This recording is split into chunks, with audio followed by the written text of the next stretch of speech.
Here is the back of CBGB. I'm in this small alley off of East First Street, which is Joey Ramone Place, and this is the back of the John Vito store. It's either this building or this building. I'm not really sure which, but I'd like to believe that's this one with the big cargo doors and the wow. So we have a lot to talk about. I'm trying to give my viewers a lot for the holidays. A lot to watch. To binge. We're saving it up now, so over Christmas, if you're not watching it now, you can catch up later. Check out my stream from yesterday. It's got some interesting jump cuts in it, courtesy of my 2G Cricket Mobile. I think it's kind of interesting. It's like a cut up. It was not bad. So yeah, I've got a lot to talk about. I've been writing things down that I want to discuss. We're coming to the end of the year.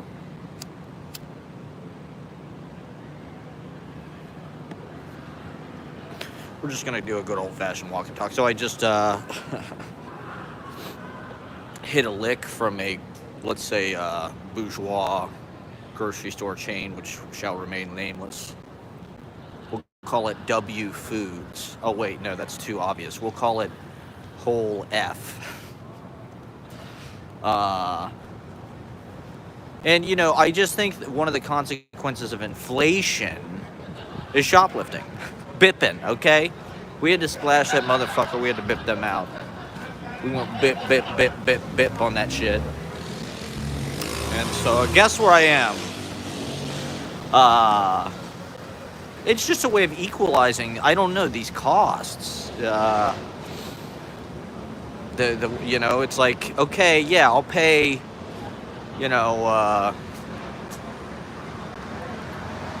more for whatever the fuck it is, but I'm gonna hit a lick on this other thing to make sure that I get 2 or 3 things for $10, $11, $12, rather than here I am walking around my fucking selfie stick. Where do I want to go?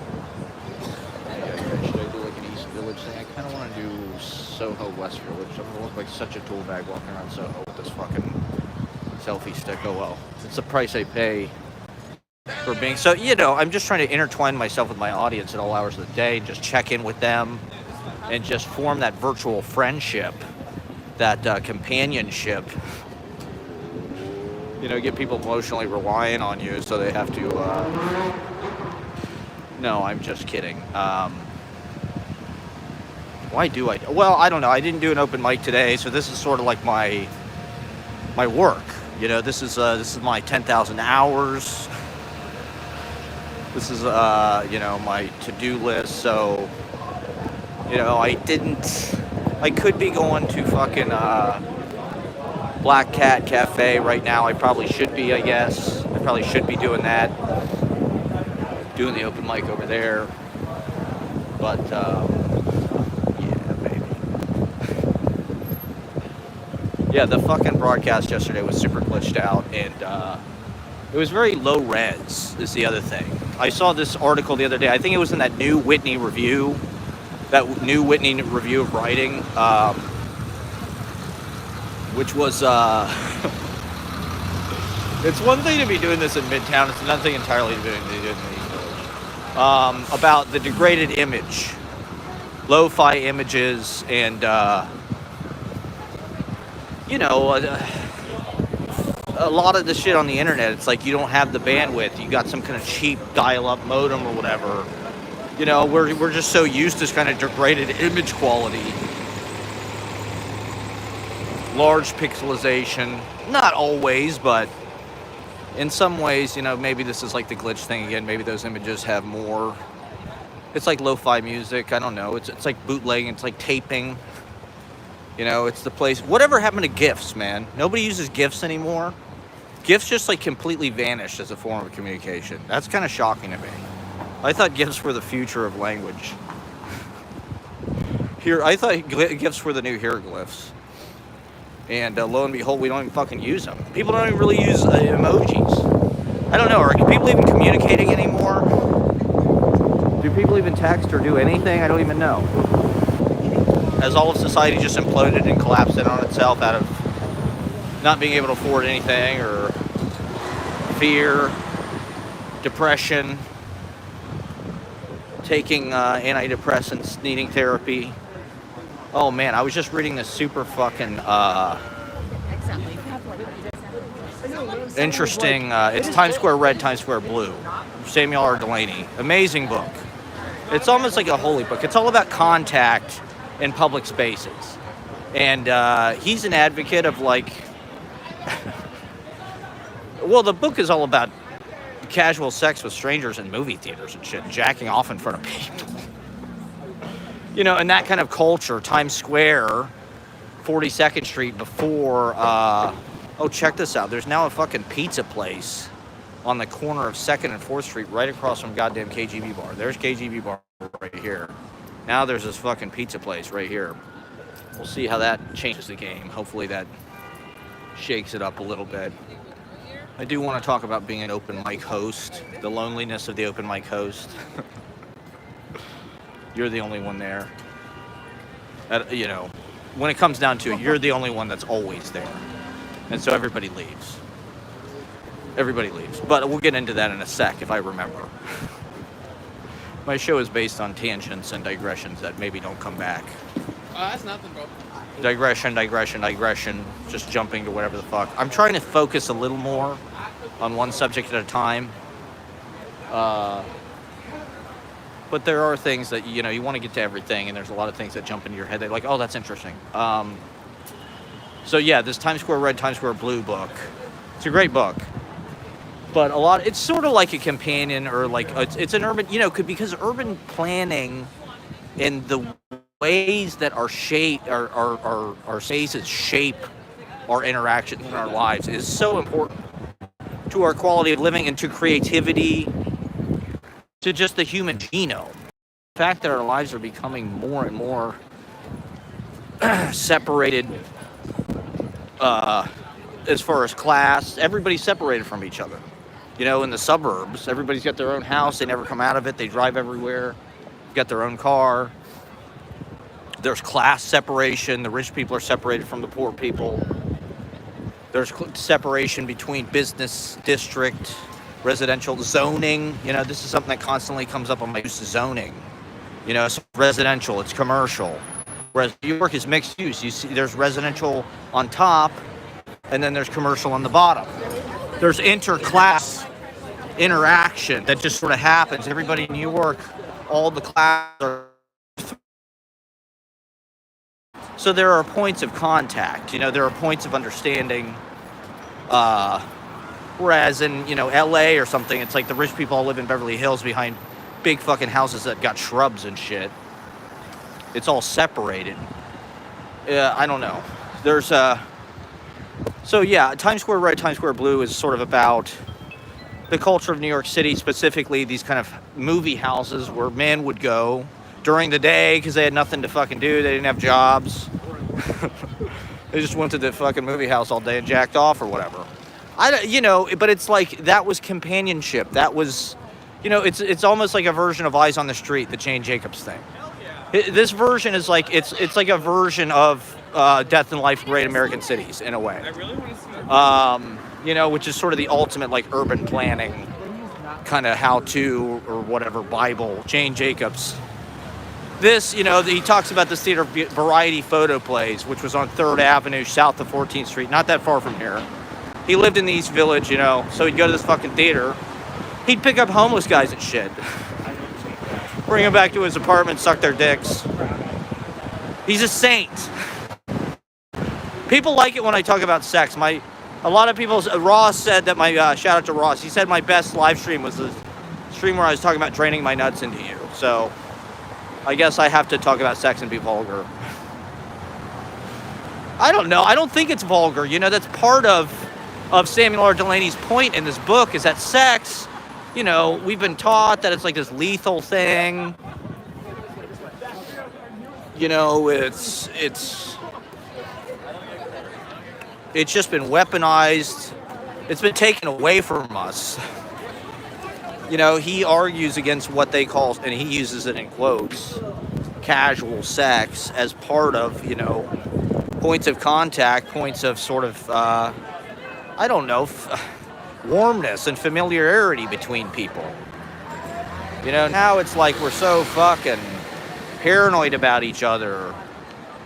Anonymous, just ordering people up like fucking, you know, delivery, like on an app or something.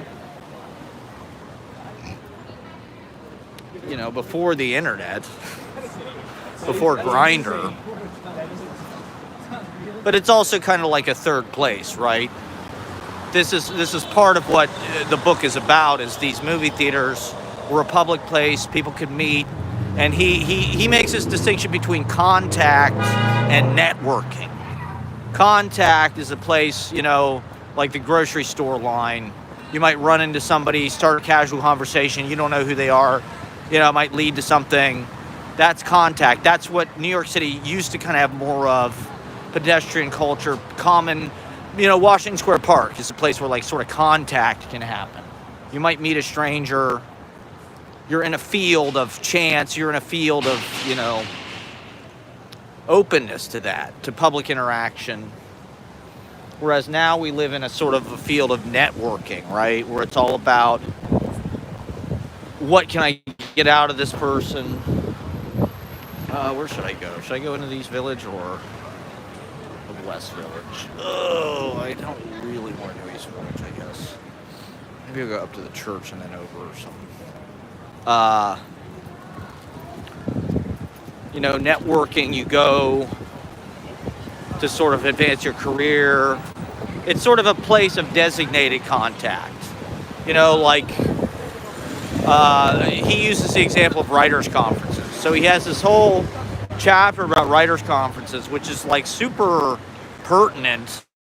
I didn't realize that everybody kind of saw it this way, where he, you know, he talks about the writers' conference as a site of the class struggle, which I do think is true, where it's a networking event, right, supposedly, designed for people in this profession, this field or whatever, and it's a class struggle because there are, you know, an entire class of would-be kind of hopefuls that are looking for a book contract, that are looking for success. And he breaks it down in a really interesting way. You know, they're all looking for one of three things. They're looking to be discovered, basically. You know, either meet an older esteemed writer who sort of takes a liking to them and, you know, introduces them to people, blah, blah, blah. Helps them get a book contract, helps them get published. But his point is, like, it really doesn't work like that. You know, he sort of had those experiences of success at a young age, you know, shepherded, and sort of, he was, you know, a wonder boy. You know, he was like a star at a young age.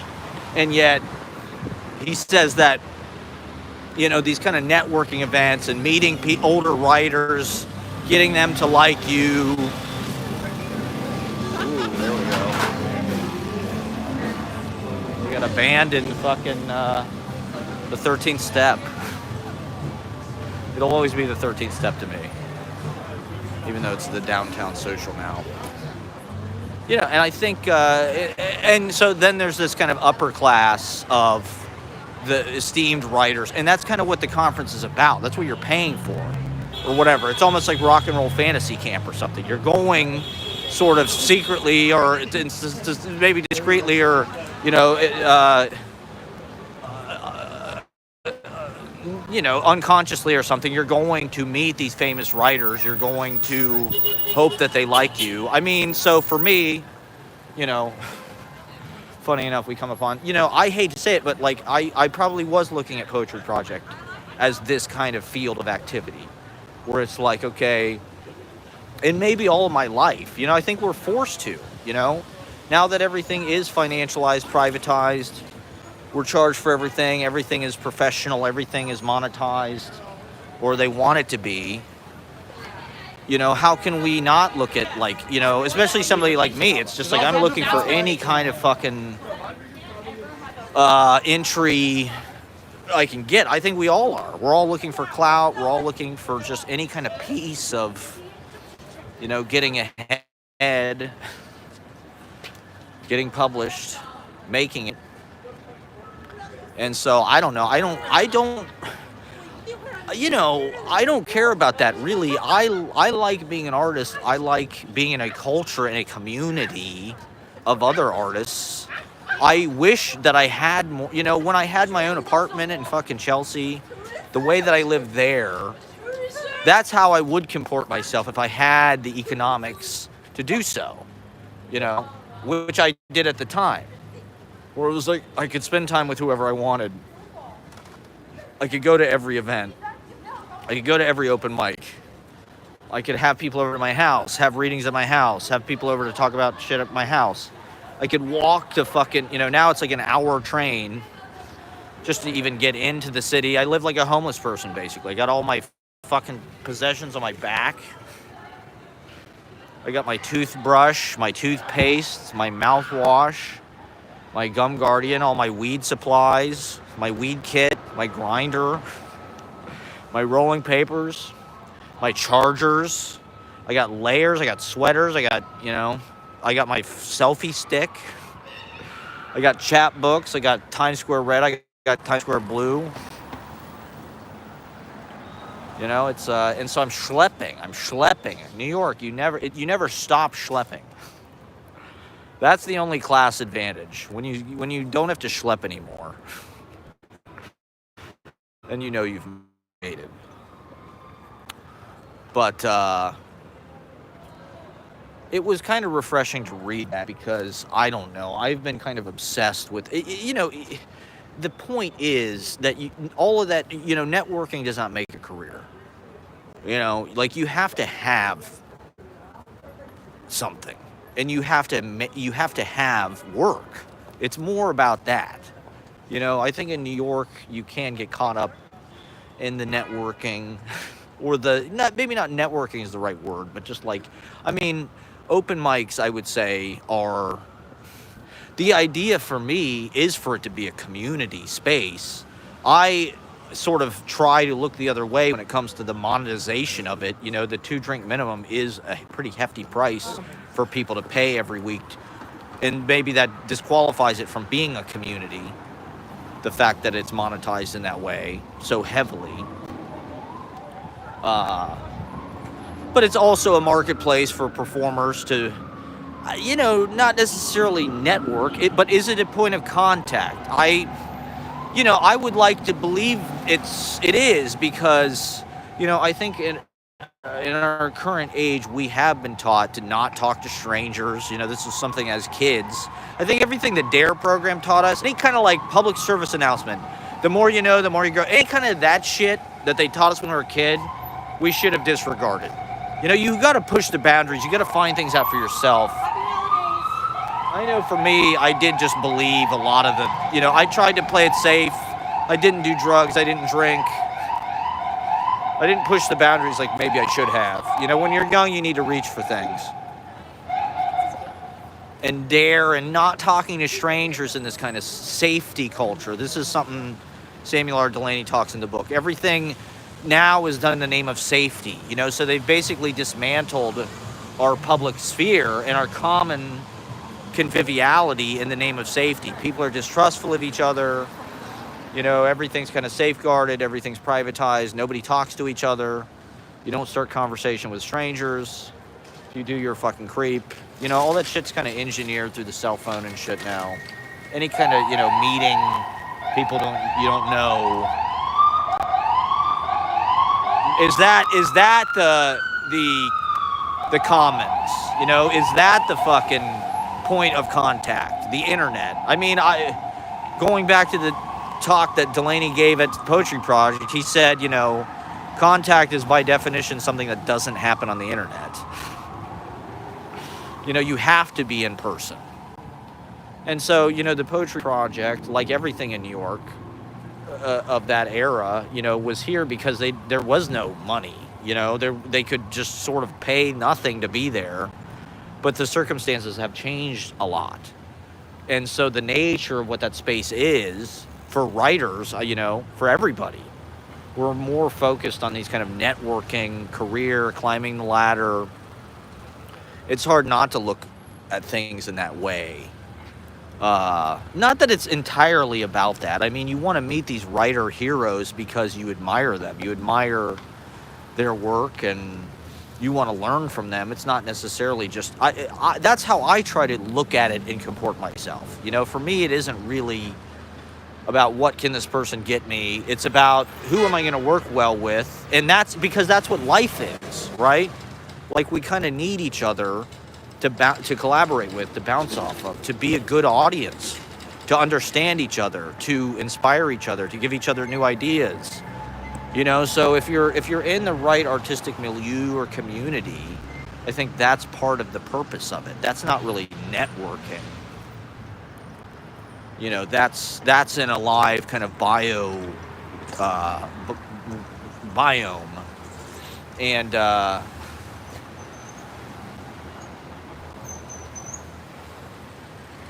oh God, hold on, let me get my fucking, let me set this shit down for 1 second. You know, so like at the open mic, it's like, you are going to meet people that you don't know there. It is going to be a place of talking to strangers and, you know, striking up friendships, striking up collaborations. That's the point. Those places are hard to come by now. They don't really want us to unify. They don't want us to organize. They don't want us to, in person especially, you know, they don't want us to have that kind of cohesion.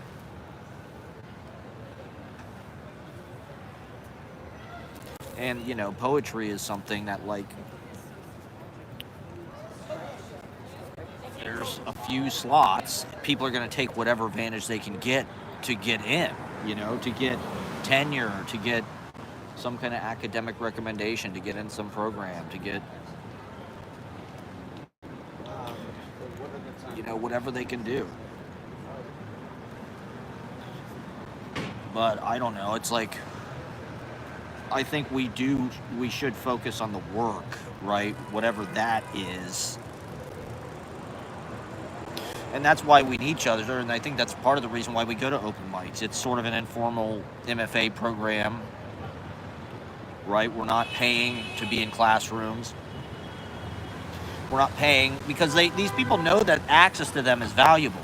I guess that's part of what I didn't realize. You know, these people who are the heads of these programs, these famous writers or whoever, famous comedians, they know that access to them is valuable. They know that if they like your Instagram post, or if they share your post or whatever, or if they look at your fucking post, that all has currency and potency in the modern... It's just so crazy how social media kind of is like a visualization and like a chart almost of the exact sort of pyramid, human pyramid of where you are in the hierarchy of success, followers, who follows you, how many. Now there's literally a number about it's we know exactly how popular you are. You know, I mean, it's just like right there. Not that it's a competition. I think, you know, we're all trying to live less. You know, I've seen people say recently that they want Instagram to go back to the way it used to be. You know, a lot of people are getting off Instagram. Instagram's the new Facebook because people don't just post about what the fuck they want to post about. You know, it is all about this kind of like signaling, jockeying for position, indicating, you know, your success, whatever, to everybody else. Rather than just like, hey, here's some fun pictures I took of my vacation because I liked them or whatever. Although I've noticed everybody's doing this trend where they post like their month and then they post 10 pictures like at the end of the month. See, I think that's what sucks about it. We should feel free to be cringe and to overpost. You know, it doesn't cost anything to post, and they're going to bury your posts anyway, and you don't know, something might break through. I heard somebody say the other day about something about cringe is how you get successful. You have to do things that are cringe. You know, it's just like keep doing more cringe. People know who you are. I mean, think about a lot of the things when they first came out, people go, oh, what is this? This is cringe. This, a reality TV or something. How cringe is that shit? Jersey Shore. You can't, I think, we're all cringe. It's inherent that we're cringe. If we strive to achieve anything, we're going to be cringe. But I think, it's all about just being seen now and being known. And being cringe, I don't know.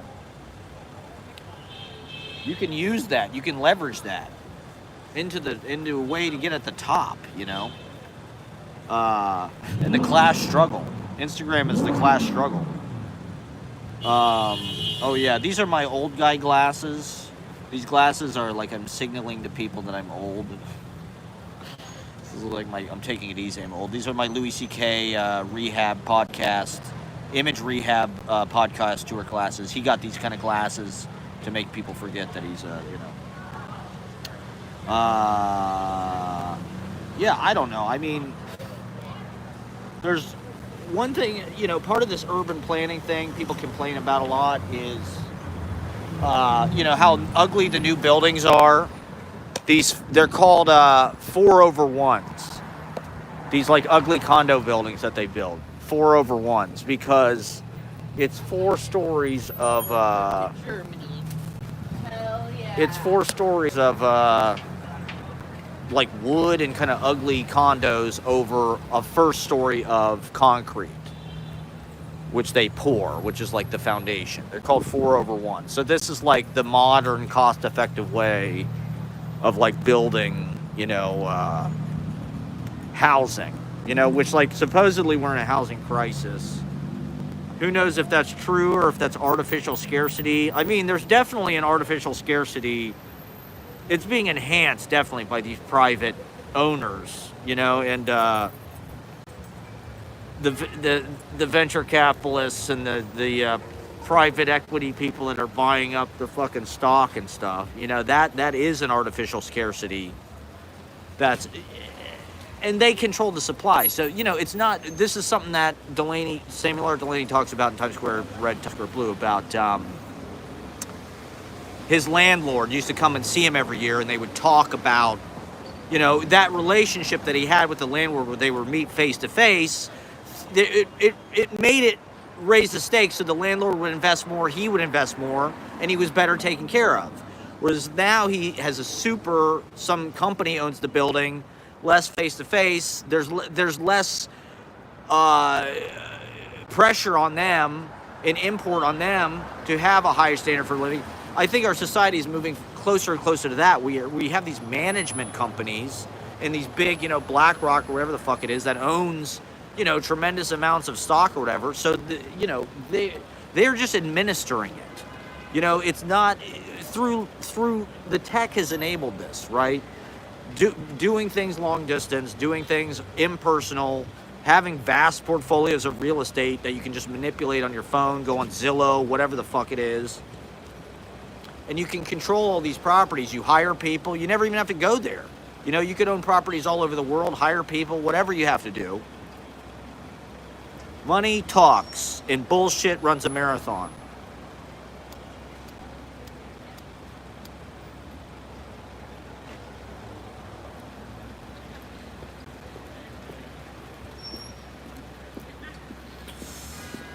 It's Saturday night. We're getting loaded, okay? Have fun, everybody. Have a great time.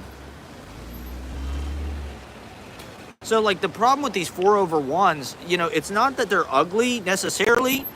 If they were building these fucking apartment complexes and studio apartments in them were $500 a month, no one would be complaining. I would move into one right now. The problem is it's like $1,600, $1,800, $2,000 a month for a piece of shit that's ugly and modern amenities and all this. It's like, the idea is they're supposed to build more of them so the cost of the fucking housing goes down, right? So, like, just build as many of them as you got to do to fucking do that, right? In New York, they're talking about how they need to upzone everything, meaning the buildings in this part of Manhattan are not tall enough. That's why the housing is so expensive, because they, like, this is something that they've been talking about recently in NoHo, is like they're trying to landmark shit because they don't want to, like that, what's that place on Bowery they just bulldozed, and now they're building these big high-rises over there because they have to. Just like they did on the Ludlow Street and the Lower East Side and shit. Just like they're doing right here on 2nd Avenue. You know, they have to build these fucking high-rises. They have to upzone the shit. You know, like the West Village, I think they have maybe a cap on how tall buildings can be, you know, because they want to preserve the kind of Parisian. So it's like,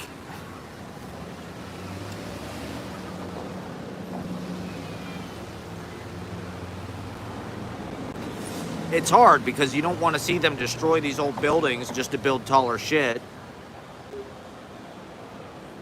But it's like, how else are they going to make the rent go down? I don't know. Supposedly there are like 100,000 fucking empty apartments in New York City that are just sitting empty.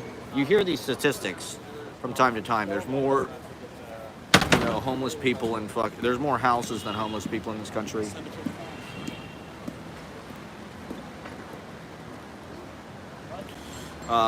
You know, I don't know. I just think we need to, you know, this is an example of like how we should just rethink the economic system in total, because people have way more than they need.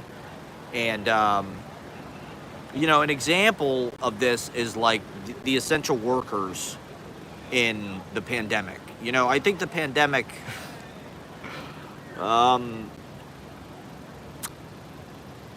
it kind of x-rayed the nature of what actually needs to get done. You know, anything they called essential work was basically shit that needed to get accomplished so we don't die. You know, so it's like everything else, that basically, you know, boiled it down to, these are the things that are like labor. You know, these are the things that are like human labor that we can't really avoid. There's no other way to avoid doing this. We need whatever the fuck essential workers. You know, we need nurses, we need doctors, whatever, whoever still had to work. You know, that was like the essential shit. I think you can add on to that, like, you know, the people that just make our society function. You know, there's a certain amount of work that needs to get done, right? And money is sort of the way that they manipulate all of us into, you know, a lot. They kind of add on, you know, they kind of add on a lot of shit that doesn't need to get done, you know, which is all the stuff that we didn't have to do during the pandemic, right? The people that didn't have to go to work, all of that was pretty much is...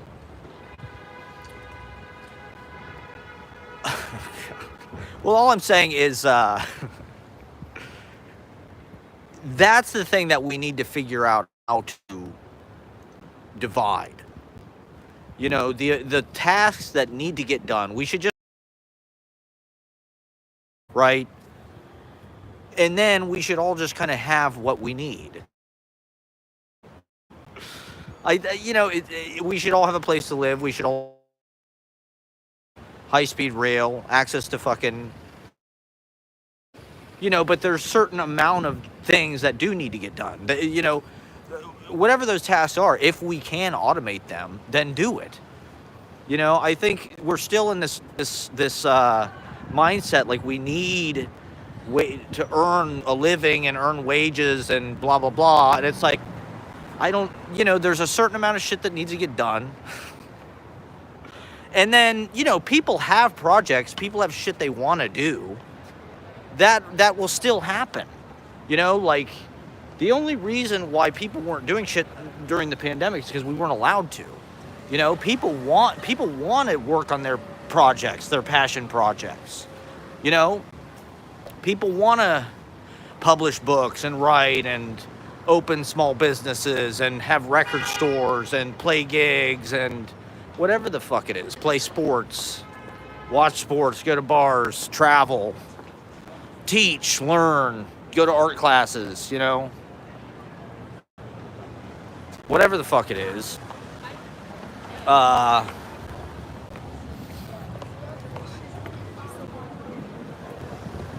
You know, free people up to just like pursue that kind of shit. That's what the future, automate the labor, or just divide it into like as tiny of pieces as possible. I don't know. This all sounds insane. I'm trying to work from an outline here, which I don't typically do. Because it's like I'm constantly thinking of shit all week that I want to talk about. Like all day I'm thinking, oh, I got to talk about this. I got to talk about that. Oh, that'd be good. I got to talk about this. And then when I get on, it's like I'm walking around, I'm like, Jesus Christ, what do I say? Am I repeating myself? Am I talking about the same shit over again? So I wrote all this shit down to talk about. But, see, this is one reason why I just improvise everything. Because it's like, I don't know, that's the form that kind of helps me get to everything and cover everything. And keep it natural and keep it feeling exciting for, I don't know, me anyway.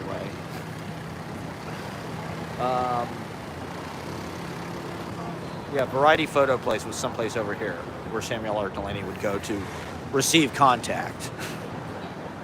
Which is cool. It's a great book. I recommend it. It's Times Square Red, Times Square Blue. Now it's an AMC or something, I guess. I go to Taco Bell right near there. Taco Bell is the hottest club in New York. Let me tell you something, okay? The city is in an interesting place. I don't know what's going to happen in the next 10 years. But the hottest club in New York is Taco Bell. It's the only place open. So, like, since it's wintertime, I basically spend my whole life, like, perching in one, warm place I can sit inside. Before it closes, I have to go to the next. So, like, I'll go to the library, and then when that closes, I go to Whole Foods, and then when that closes, I go to Taco Bell. The library is open until 8. Whole Foods is open until 10. Taco Bell is open until 5 a.m., okay? Everything in New York has closed.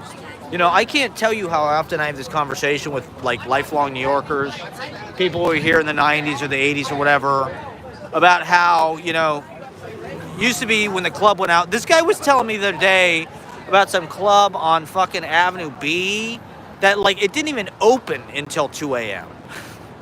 It was like it was in a basement on Avenue B, and it was like you get there at, when the other place is closed. And they'd have, like, techno music and shit. I don't know where that's happening now. I know there are psychos that, like, get up and do, like, raves, but that's, like, when they wake up at, like, 5 a.m. That's the New York culture we live in now. It's, like, workaholic,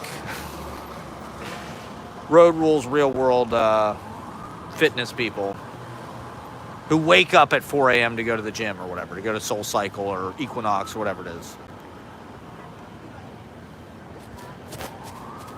So anyway, New York, East Village in particular, used to have all these 24-hour places you could get food, super cheap, super funky, super cool. Yaffa Cafe, 7A, Life Cafe, Cafe Pick Me Up. That's what the East Village was. It was a city that never sleeps, right? That's the fucking cliche. Now, when I get out of KGB on Monday night at 1 a.m., the pizza place is open. And basically everything else is. Some of the bars are open, but nobody's in them, really. Everybody's at home asleep. They gotta wake up and go to the fucking gym. But you know who is open? You know who's open till 5 the fuck a.m.? Taco motherfucking Bell. I would never eat at Taco Bell. My diet has plummeted in quality. But I'm eating at Taco Bell, God help me, and it's the only place open. And, man, I was in this Taco Bell on 23rd Street last night. I took some shots of it because it had a magnificent view. It was literally like at the foot of Park Avenue. So I'm sitting in this fucking Taco Bell, enjoying a beef and cheese burrito for $2.50. It's like a cafe. $2.50. I defy you to find anything that inexpensive in New York right now.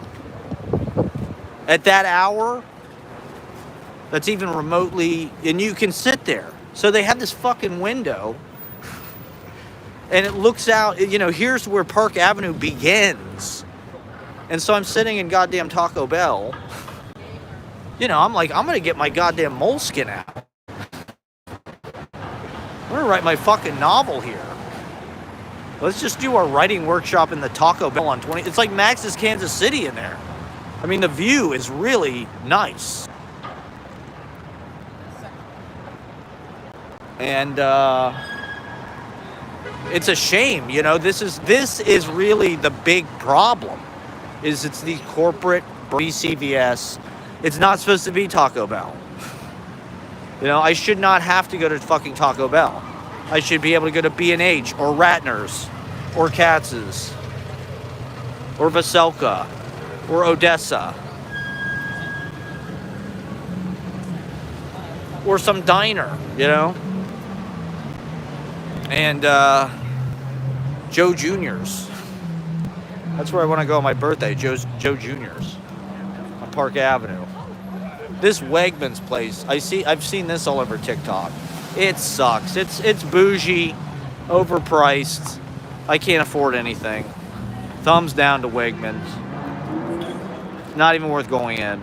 It was better when it was at Kmart. Now they're class enemies. Just more shit for...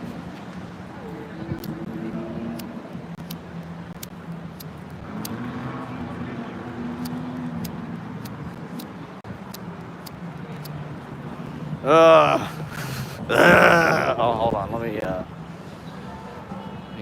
prop this up. Okay, so what else? The landscape, the psychogeography. We're tracing the psychogeographies in real time here, everybody.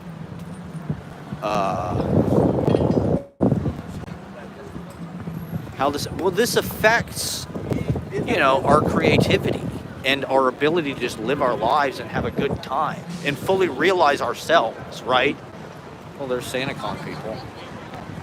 You know, I think they are doing everything they can to inhibit us from being fully realized. You know, they want you to have to work until you're so tired you can't even do anything else. They want you to drink yourself into total stupidity. They want you to gain weight.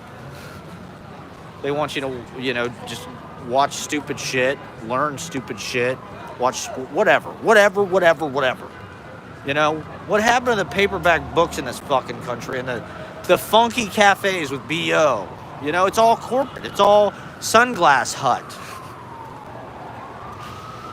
You know, it's all Starbucks, obviously. I mean, there should be laws. We should change these things.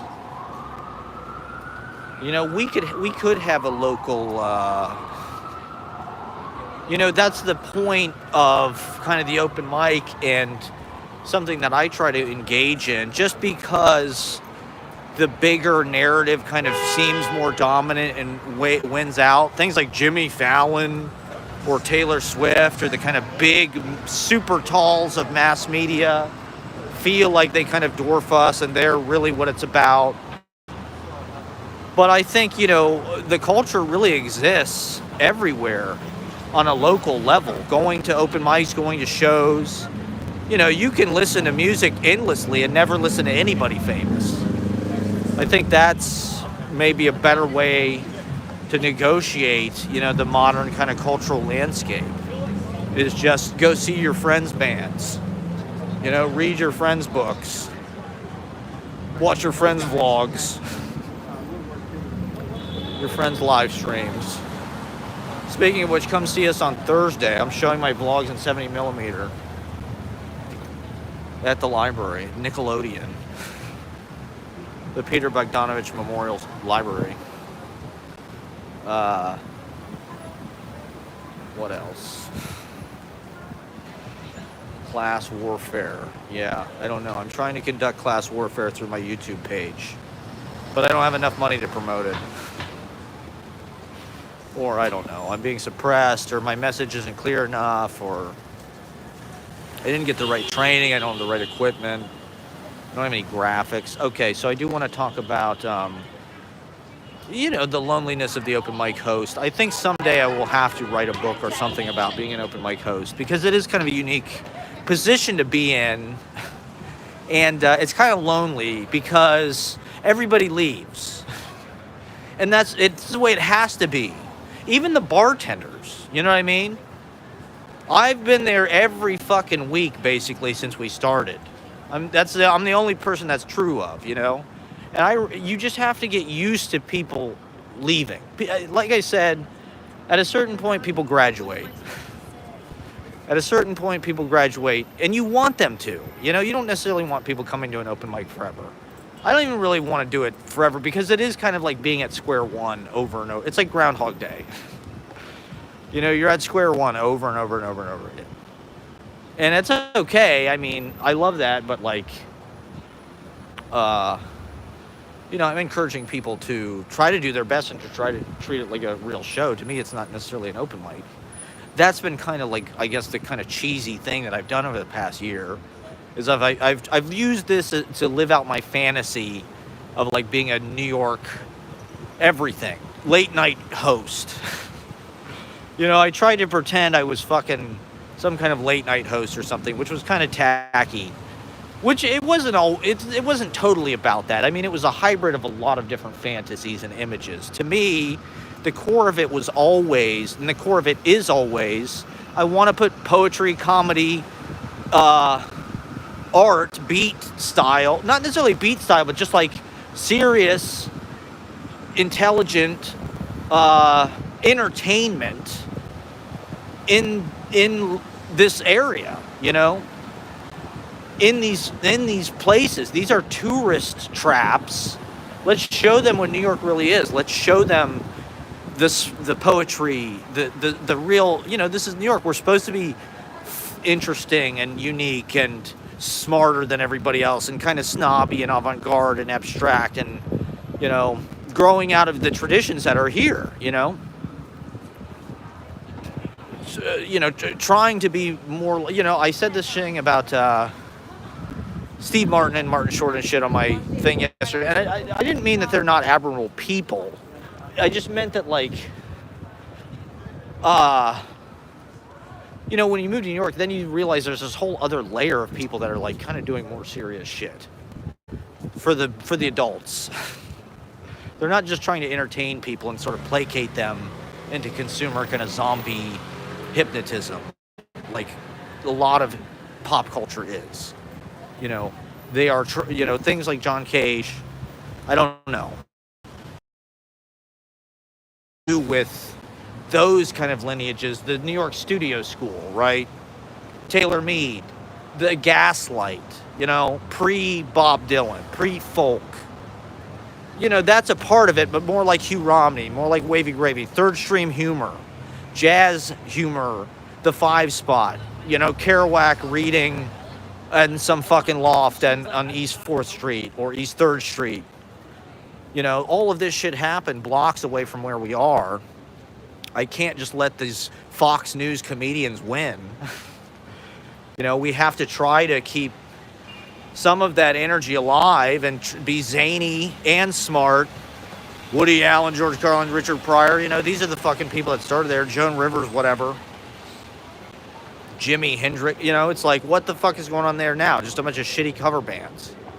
I don't think so. That's not what I'm going to do. I'm going to do my fucking crazy chapbooks and go buck wild. All right. Show some of this Christmas tree. It just sort of grew into this, like, I don't know. With this stuff, okay, part of what freaks me out about it is you can feel people talking about, you can feel like group opinion forming about you. And you can feel people sort of like talking about you in unison and agreeing. And there's power in that sometimes when it's positive. You know, when everybody decides like, oh, there's something he's hot right now. That's great. It's fun. That's kind of what we live for. It's like catching a wave, you know? But it's also like, having been through that before, you know that it only lasts a certain amount of time, and you know that that group voice is going to move on, or just, you know, they might decide something else. You don't know what they're saying. It's just kind of a weird position to be in, where you're living your life in public, I guess. And, I mean, for me, once again, the economic circumstances have forced me to make some tough decisions. And the neighborhood I live in, look at that tree. Isn't that wonderful? Merry Christmas, everybody. It's Easy Paradise Christmas Week special. We're bringing the holidays to you. We're celebrating. This is the Hallmark movie, okay? Home Alone 4.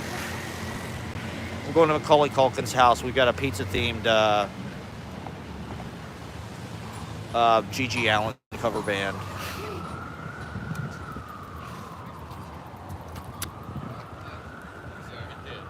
Home Alone 4, ripping it in New York with Mac DeMarco and Macaulay Culkin. Home Alone 6, Pete Davidson, Joe Pesci, Kieran Culkin, Macaulay Culkin. There it is. Get your Red Ryder BB guns out. We're live. See, this is, I don't know, this is relatively normal behavior in Washington Square Park. To be walking around with a selfie stick, live streaming, that's pretty normal in Washington Square Park. Some places people kind of look at you funny.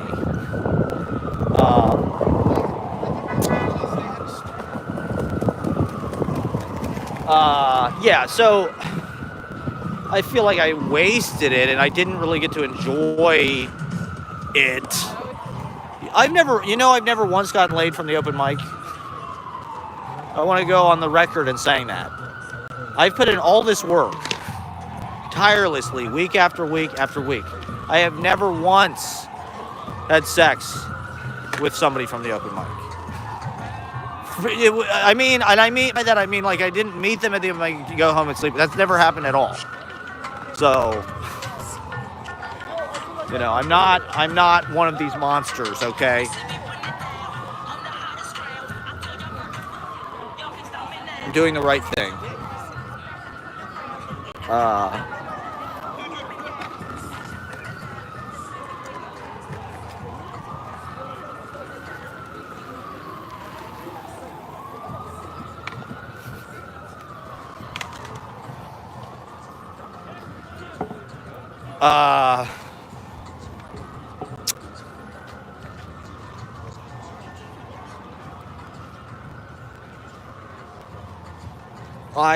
So the neighborhood I live in, there's nothing to eat.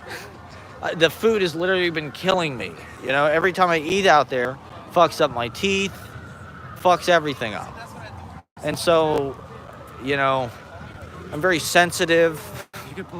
Got a lot of food allergies, as you might imagine. As you probably assumed.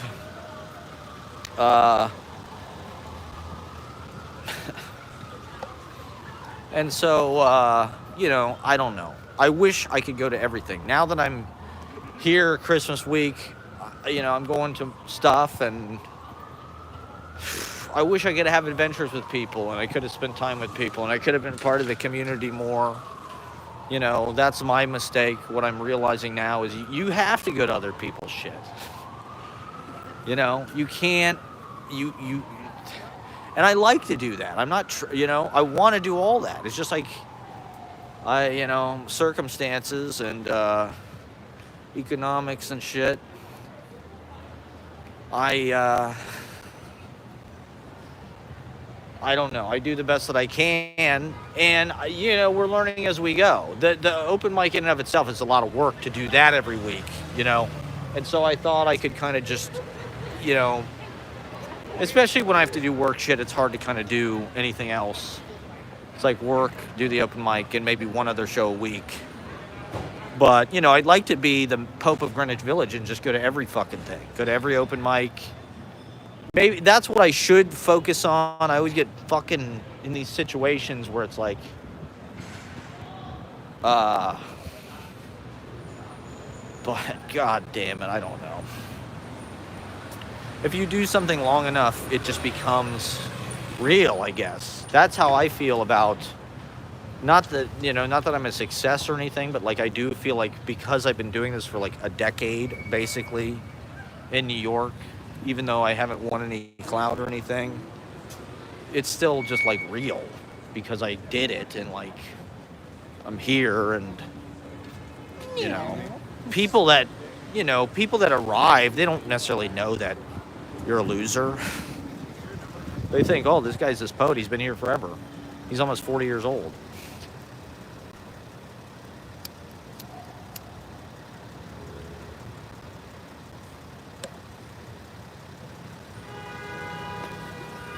So it's like, I remember in the early days of the open mic when James Barrickman and Jonathan Aprea stopped coming, and I felt, oh my God, where are they?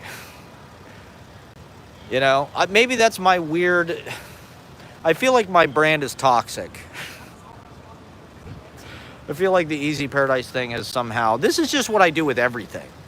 For some reason, I need to be like some kind of weird cat that just pushes everybody out of the bed, or just I gotta take goodwill and just be like, I don't know, I can't handle it when people like me or something. I have to be like, oh yeah, well, let me keep pushing. Not that I'm pushing it on purpose, but it's just I smoke weed all day and then my communication kind of falls apart. I reply to people in haste, or I say something kind of snippy or something, and that's the end. They never come back. Once again, they graduate from the Easy Paradise, People come, they do it, and for some people it's a few months, for some people it's once or twice. Some people have been coming for a year, some people are still coming. And coming and coming and coming.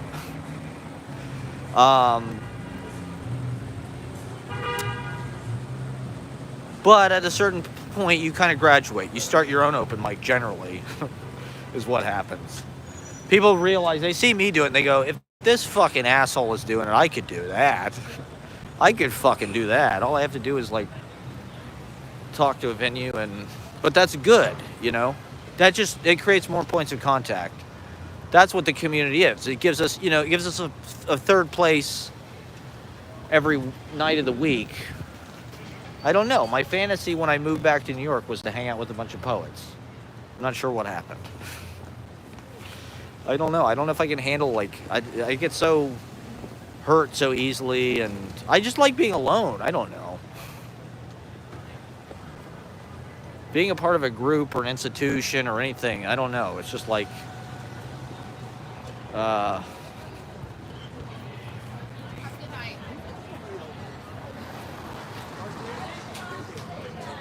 like being a leader, but at a certain point,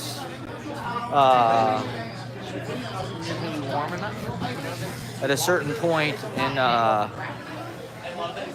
anything that I've been a leader of, people start to think that I'm a narcissist and I'm selfish, because I sort of it takes a lot of time and energy.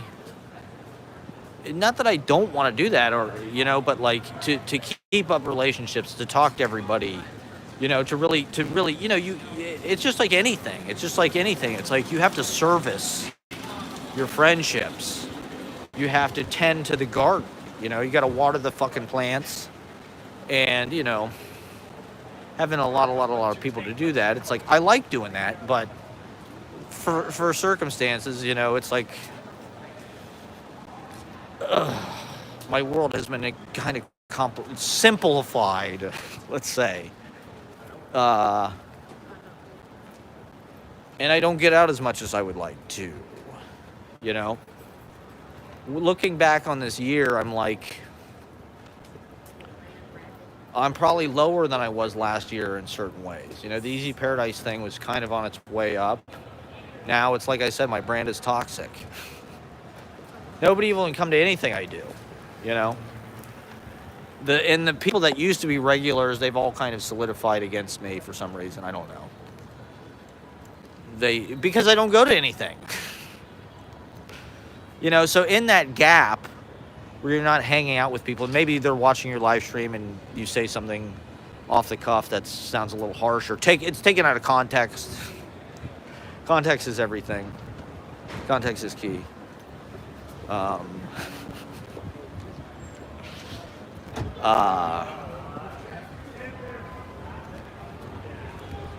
I don't know, man.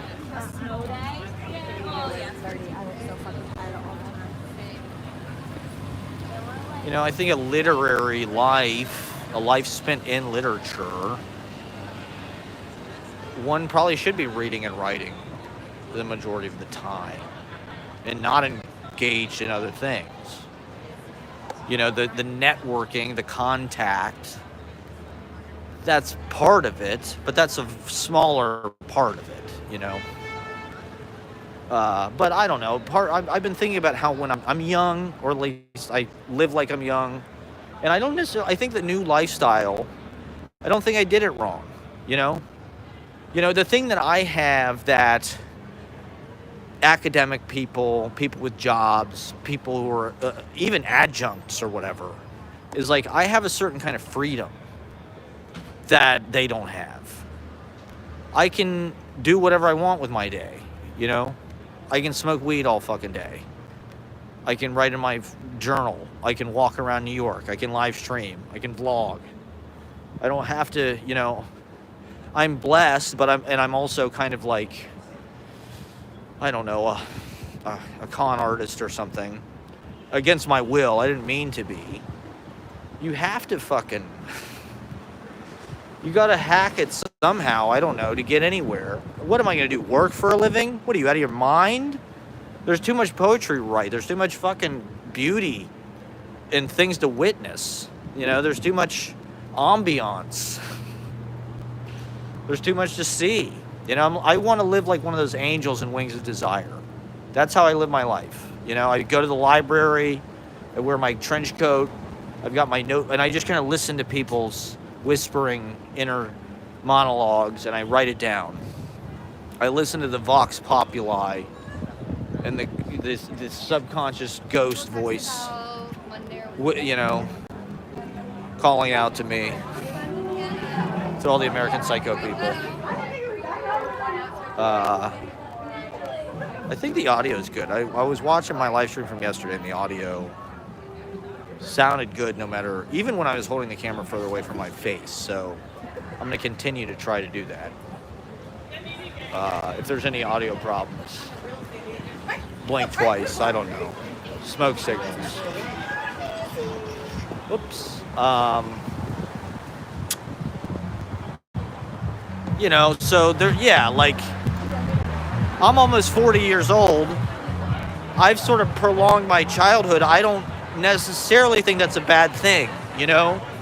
Everyone else entered the workforce like trying to service their loan debt and buy things and shit. Or, I don't know, it was a race to success, a race to publication, a race to notoriety, a race to achievement. You know, I don't know. I don't really like those kind of people that are super good at that kind of shit. Just doing everything right, doing it right away. I don't know. I mean, I wish I had traveled more and kind of gotten out more when I was younger. But, you know, 30 is the new 20. And so I'm like 25, basically, right now.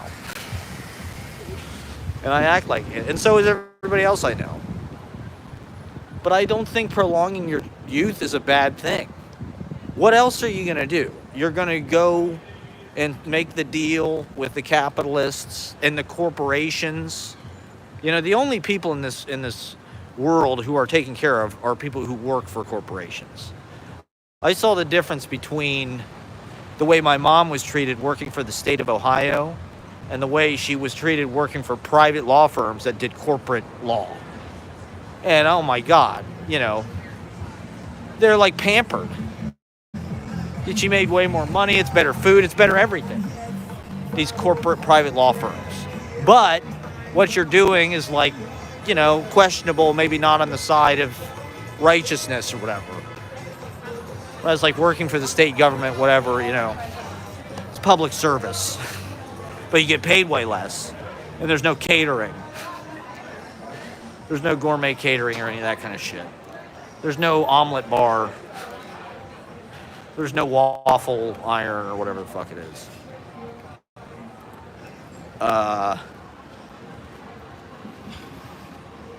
You know, those are the people that are taken care of. People who sign with the corporations, with the devil. They want to push us to the edge. The evil wants to exterminate the good, and they're killing us all by working us to the limit. Or if you don't take the deal, you're like me. My teeth are falling apart. I haven't been to a dentist in 20 years. I can't go to a doctor. Well, I think I could get Medicaid because I'm in New York. And there's sort of vestiges of like a humane society here. I'm gonna go over to West Village. We're gonna do some West Village time, everybody. You're in luck, okay? We're going to the West Village for Christmas, everybody. It's a treat. It's special. It's a special holiday. Look at that. Isn't this fun? Cue the Andy Williams Christmas special. I love Andy Williams. I love Andy Williams Christmas. I just want to go on the record as saying that. To me, there's nothing more Christmas than Andy Williams Christmas. It's the most wonderful time of the year.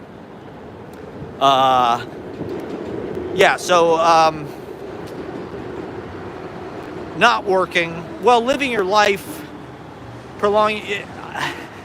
It's not about prolonging your adolescence. I don't think we're offered a choice. I mean, even people with jobs are watching fucking video game movies or whatever, playing video games.